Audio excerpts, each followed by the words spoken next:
Hi guys, this is Salman Shaikh. Welcome back to another video. आज हम देखेंगे कि आप अपने शूज़ से कैसे फंगस निकाल सकते हैं और उसे कुछ ऐसा बना सकते हैं।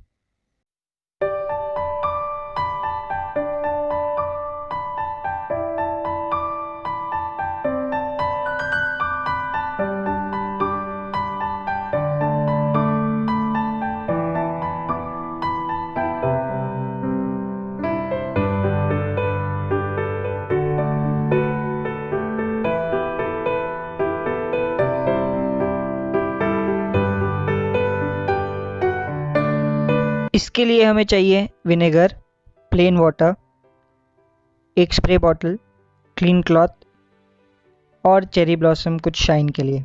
पहले 40 ml वाटर स्प्रे बॉटल में डालिए, फिर 40 ml विनेगर स्प्रे बॉटल में डालिए,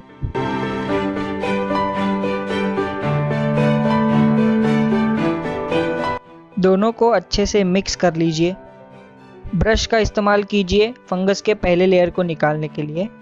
आप चाहिए तो शू ब्रश भी इस्तेमाल कर सकते हैं।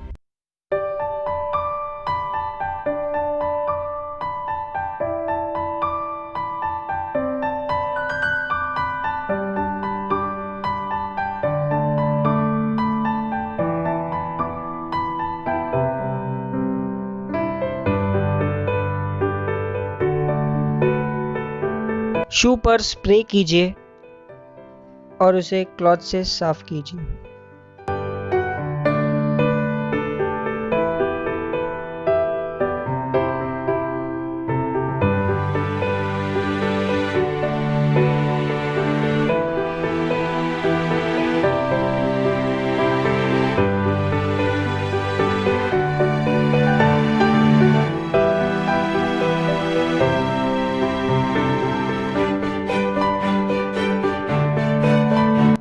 साफ करने के बाद इसे 20 मिनट धूप में रखिए और उसके बाद चेरी ब्लॉसम से शाइन कर दीजिए।